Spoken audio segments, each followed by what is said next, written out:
안녕하십니까, 경제학 짱박사 장성우입니다.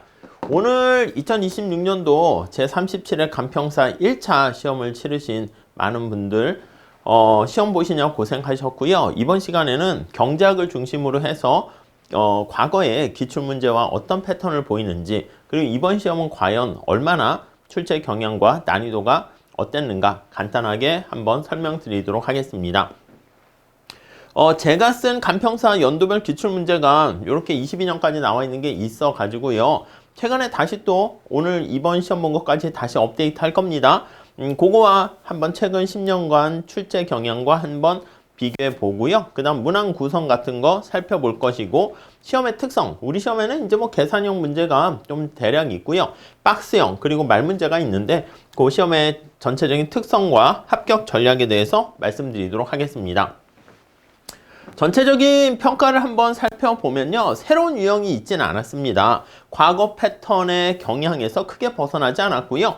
갑자기 뭐 돌발적이거나 지역적이거나 신유형 이런 거 없이 그래서 사실 제가 봤을 때는 간평사 경제학 시험이 약간 문제은행식으로 적당한 난이도에 아주 이상한 문제가 나오는 것도 아니고요. 그렇다고 너무 쉬운 문제가 나오지 않고, 그래서 이게 공부를 조금만 하시면 이게 중간 점수가 없어요. 저는 한 60점만 받고 싶습니다. 그게 아니라 제 수업을 듣고 따라오시게 되면 그냥 전부 다 80점 이상은 받으실 거야. 근데 만약에 수업을 안 들었으면 거의 꽈락 걱정해야 되는 그러한 게 이 경제학 특성이다 보시면 돼요. 다시 정리하면 난이도 뭐 상상상에 해당하는 그런 문제 없고요. 난이도 하하에 해당하는 것도 없고요. 난이도 중에 해당하는 문제들만 굉장히 많습니다. 그렇기 때문에 조금만 하세요. 조금만. 그렇게 하면은 거의 손쉽게 막 꽈락 걱정 많이 하시는데 거의 90점, 100점 가까이 맞을 수가 있어요.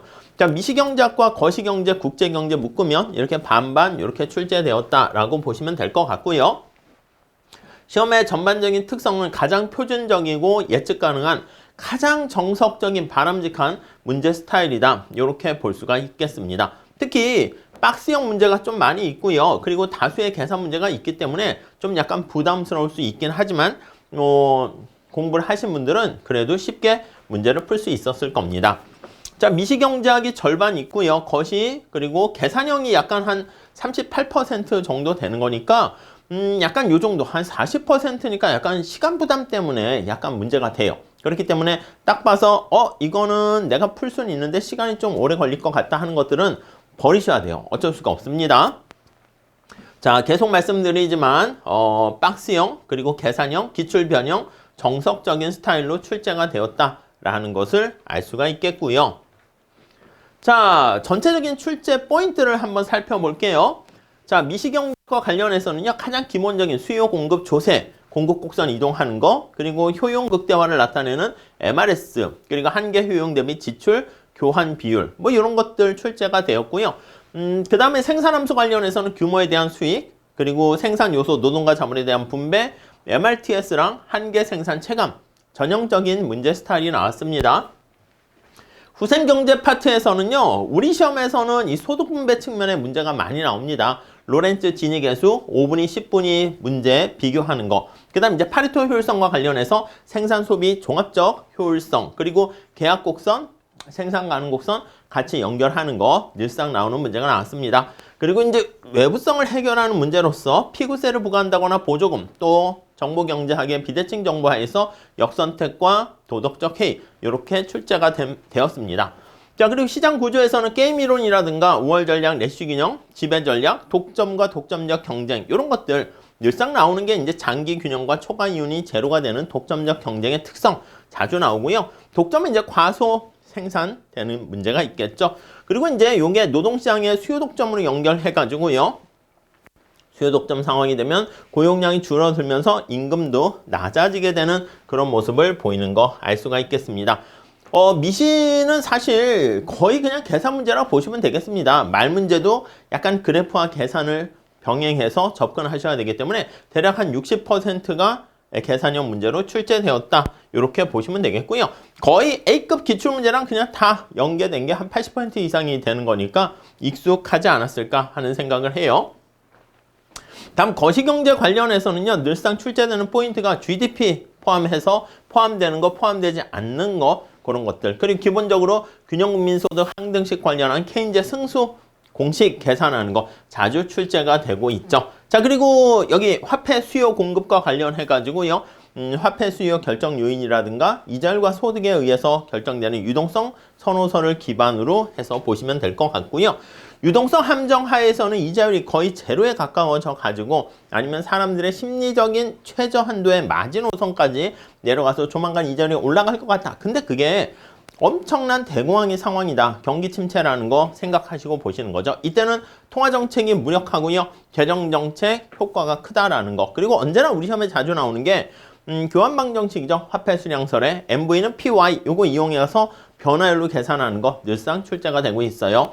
자, 그 다음에 이제 경기와 물가와 관련해서 ADAS 관련한 것들 그리고 이제 필립스 커브, 기대부가 필립스 커브라는 거, 그 AS랑 같은 의미 갖고 있는 거 잘 아실 겁니다. 그래서 수입 원유 가격이 급상승하거나 했을 때 단기 물가가 상승하면서 등등등 AS가 상방 이동하고 필립스 곡선 상방 이동하는 거죠. 물가가 상승하면서 필립스 곡선이 상방 이동하니까 실업률이 증가하는 모습 알 수가 있습니다.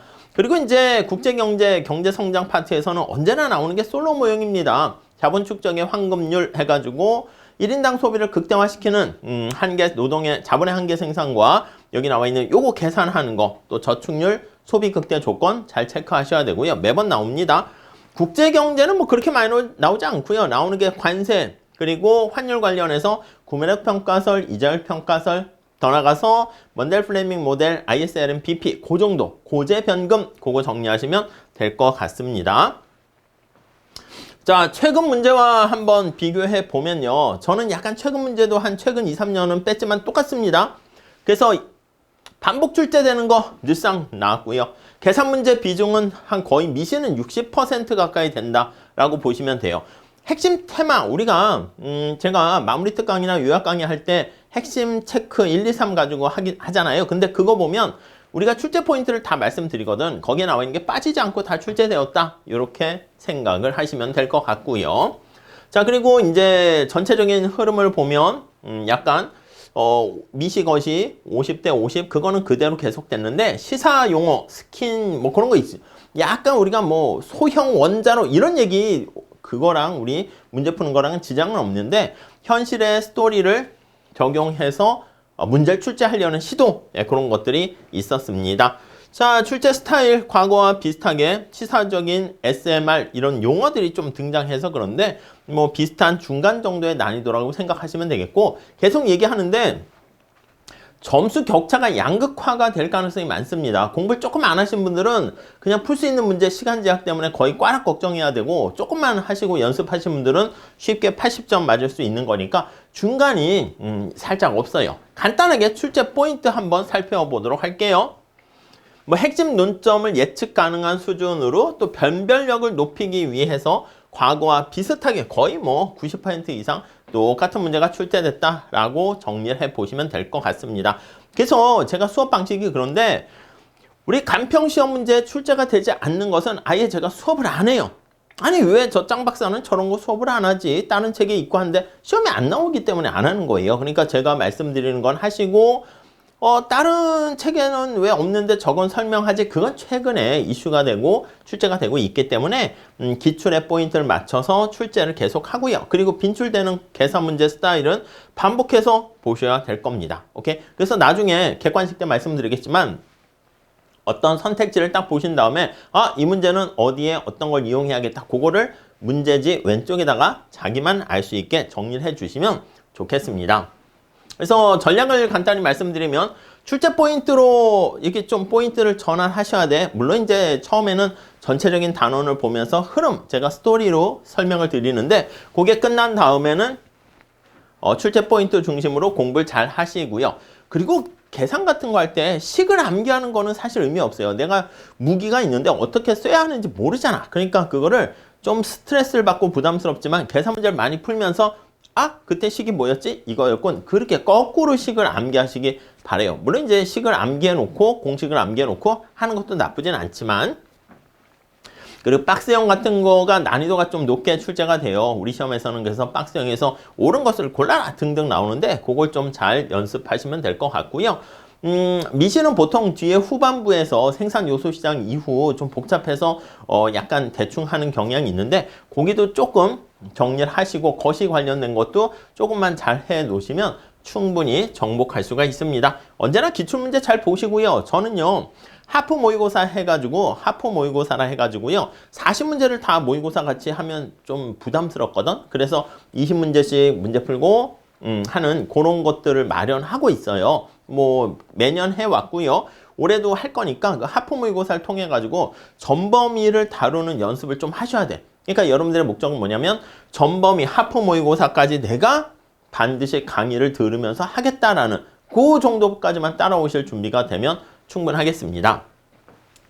자, 제가 하는 그 하우패스에서 경제학 강의를 할 텐데요. 뭐 이런 식으로 미시, 거시 기본 잡고 심화, 거시 지표, 거시 모형 이렇게 쭉 나와 있으니까 여러분들께서는 종합반 강의를 신청하시거나 제 강의를 들으신 다음에 진도에 맞춰서 쫙 따라오시면 충분하지 않을까 합니다.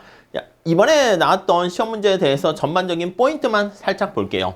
1번이 막 소형 모듈 원자로 이런 시사 용어를 사용했지만 별거 아닙니다. 공급 곡선 이동했다는 것이고 그 다음에 42번은 조세 귀착, 잉여, 그리고 교환 비율 관련된 거, 그리고 보상수요와 대체 효과, 소득 효과, 기펜제. 기펜제라는 게 열등제 중에서 삐딱선이 효과인 소득 효과가 상식이 통하는 대체 효과보다 더 큰 경우다라는 거 잘 아실 겁니다. 그 다음 효용함수랑 생산함수 마찬가지인데 곱터글라스 생산함수를 통해 가지고 규모에 대한 수익을 판단한다거나 거기에 알파, 베타 이게 있지 않습니까? 지수 그게 생산 요소에 대한 분배라는 거 MRTS 한계 생산 체감하는 거 그런 것들 구해내셔야 되겠고요.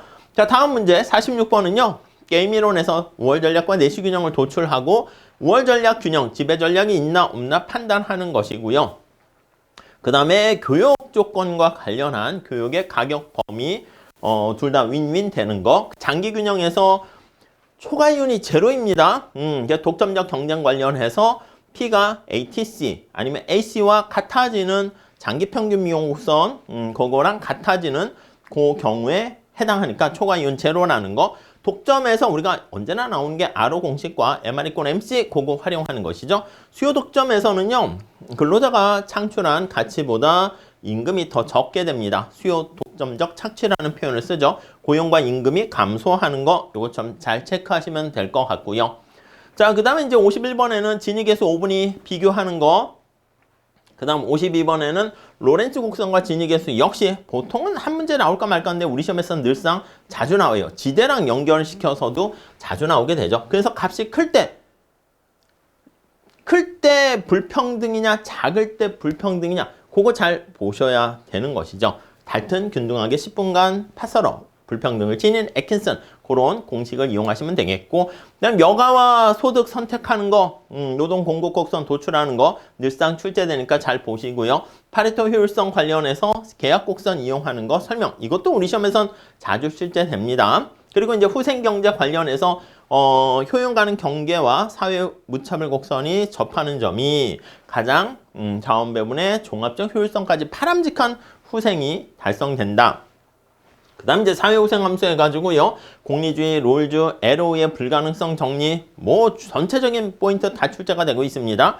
그냥 외부성 관련해서 코드 정리 활용하는 거라든가 그리고 이제 공유지의 비극 그래서 공공재와 관련한 외부성과 관련한 그 내용 계산하는 게 출제가 돼서 조금 부담스럽긴 할 수는 있는데요. 그 다음 재화의 분류에 대해서 경합성과 배제 가능성을 이용해 가지고 공공재 그리고 사용재 불완전한 공공재 그거를 분류하는 거. 그 다음 비대칭 정보 하에서 역선택과 도덕적 해이 그리고 그걸 해결하는 방법 늘상 단골로 출제되는 포인트였습니다. 거시로 가게 되면 국민소득 지표와 관련해서 GDP에 뭐가 포함되느냐 포함되지 않느냐 매번 출제되는 것이죠. 그리고 GDP, GNI 등등 GDI 비교하는 거. 그 다음 승수 계산 공식 체크하셔야 되고요. 소비 이론에서는 케인즈의 소비 함수를 중심으로 해서 라이프 사이클 그리고 항상소득 가설, 예비적 저축 가설 그런 것들 잘 정리하셔야 되겠습니다. 신고전학파 투자 이론에서는 조르겐슨의 자본의 사용자 비용이라 해가지고 그 공식을 암기하셔야죠. 별거 아니긴 합니다. 명목 이자율에서 인플레이션율을 빼고 감가상각을 더한 거 그걸 기본으로 해서 투자에 영향을 미치는 자본의 사용자 비용이 떨어지면 투자가 증가한다 보시면 되겠습니다. 화폐 수요 이론에서는요, 케인즈의 유동성 선호소를 중심으로 해서 화폐를 보유하는 이유 해서 거래를 위한 또 예비적 동기 그리고 투기적 동기 해가지고 케인즈의 화폐 수요 이론을 중심으로 보시고요. 그 다음에 통화 승수 구하는 공식 잘 알고 계시죠? 지급준비율분의 1 했는데 거기에다가 현금 보유 비율 그게 좀 들어가면 될 것 같습니다. 그 다음 통화정책과 관련해가지고요. 공개시장 조작이라든가 재할인율, 지급준비율 같은 것들이 통화공급량에 어떤 영향을 미치는가 그걸 잘 보셔야 될 것 같고요. 그 다음에 이제 유동성 함정 자주 출제되는 것이죠. 그래서 유동성 함정하에서는 통화정책이 무력화되고요. 재정정책이 효과가 있다라는 유동성 함정이 되기 위한 조건 그리고 화폐 수요 곡선의 형태와 같이 연결시키셔야 됩니다. 그 다음에 ADAS 모형에서요, 우리가 총수요 총고급 곡선을 이용해서 뭐 지가, 임금, 기대소득, 정부지출 전반적인 활용하는 게 출제가 되고요. 공급 충격이 발생했을 때 요즘같이 유가가 상승하는 경우에 스태그플레이션이 발생할 수 있다는 거에 포인트 맞춰서 보시면 될 것 같습니다. 자, 그 다음에 거기에 국제경제 쪽으로 또 약간 이것도 이제 거시경제긴 하죠. 필립스 곡선이라는 거 그거 이용하는 거랑 그 다음에 장기 실업률, 완전 고용 상태 하에서 국민소득, 실업률, 그걸 나타내는 건 완전 고용 상태 하에서의 국민소득에서와 같은 거죠. 자연 실업률 상태 계산하는 거. 그리고 우리 시험에 자주 나오는 게 중앙은행의 손실 함수를 이용해 가지고 어떻게 정책을 해야지 최적 인플레이션율을 도출할 수 있을까? 매년 출제가 되고 있습니다. 딴 시험에서는 안 돼도 우리 시험에서는 매번 출제되고 있는 손실 함수, 로스 펑션을 최소화하는 그 문제가 자주 출제가 되고요. 그 다음 이제 안정화 정책과 관련해서 내부 시차, 외부 시차, 자동 안정화 장치 연결해서 출제가 됐습니다. 솔로 모형에서는 전쟁으로 노동 인구가 감소했을 때 1인당 산출량의 변화라든가 다시 균제 상태로 어떻게 가는가 그런 것들 그리고 이제 솔로 모형에서 자주 출제되는 게 1인당 소비를 극대화하는 황금률 그거 출제가 되었죠. 자, 그 다음에 이제 국제경제로 가게 되면은 관세부가 했을 때 소국과 대국 다 보셔야 돼. 근데 난이도가 좀 떨어질 때는 소국을 중심으로 잘 보셔도 괜찮습니다. 정부와 생산자, 소비자 잉여가 어떻게 달라지는가 보시면 될 것 같고요. 그 다음 균형재정 승수와 경상수지와 같이 연결하는 균형민소득 항등식 이용하는 문제 그리고 먼델 플레밍 모델이라 그러죠. ISLM BP 모형을 이용해서 고정환율 제도와 변동환율 제도 하에서 재정정책과 통화정책이 어떤 게 더 유효하고 효과가 있는가 고재 변금 그거 하나만 좀 잘 기억하시면 문제 푸는데 어렵지 않습니다. 그 다음에 이제 우리가 PPP와 IRP 해가지고 구매력 평가설과 이자율 평가설 그거 자주 출제되는데 잘 좀 정리를 해주시면 충분하지 않을까 하는 생각을 해봐요. 자, 마무리 총평을 한번 해보도록 할게요. 이번 시험은 늘 간평사 시험의 특성이 그렇듯이 가장 표준적이고 예측 가능한 그런 시험이 돼요. 그래서 공부한 만큼 정확하게 점수가 나오는 건데 이게 약간 수준이 있어. 그 고비를 넘어가면 고득점으로 가는데 넘지 못하면 시지푸스 신화처럼 다시 돌 위로 굴리다가 뒤로 내려가는 거 있잖아요. 그런 특성을 보여요. 그렇기 때문에 과거 기출문제를 중심으로 해서 문제를 많이 풀어보시면서 당연한 얘기지만 간평사 연도별 기출 그 수준에 맞춰서 정리를 쭉 해주시면 좋겠다 하는 생각을 해봅니다. 자, 기출문제를 한 10개년 정도 잡으셔도 될 것 같고요. 욕심을 내서 좀 더 하셔도 괜찮아요. 그래서 한 3, 4회도 반복하시면서 계산문제 같은 것은 말 그대로 루틴, 패턴화 시키셔야 됩니다. 그래서 시험장 갔을 때 자동적으로 나와야 돼. 시험이라는 게 어쩔 수 없어요. 여러분들이 공식 암기하고 문제를 암기하셔야 돼. 뭐 공부하는 건 아니기 때문에 어쩔 수 없습니다. 제한된 시간 내에 반사적으로 문제를 풀 수 있어서 딱 봤더니 이건 풀기가 힘들겠다 하면은 그거는 그냥 확 접어버리는 것도 괜찮습니다. 아무튼 그런 식으로 준비를 쭉 하시고 학원에서 제가 학원 스케줄에 맞춰서 커리큘럼을 준비했으니까 그걸 쭉 따라오세요. 그래서 만약에 자기 주도적으로 공부하는 게 제일 좋긴 하지만 우리 수험생활이라는 게 지쳐요. 그러니까 스케줄 학원에 있는 거 맞춰서 복습만 잘 하시게 되면 충분히 합격하시는데 어려움이 없지 않을까 하는 생각을 해봅니다. 아무튼 시험 보신 분들은 고생하셨고요. 앞으로 시험 보실 분들은 이러한 출제 경향 패턴은 내년에도 바뀌진 않을 것 같습니다. 제가 거기에 맞춰서 잘 준비를 할 테니까 저만 믿고 따라오시면 될 것 같습니다. 여기까지 할게요. 감사합니다.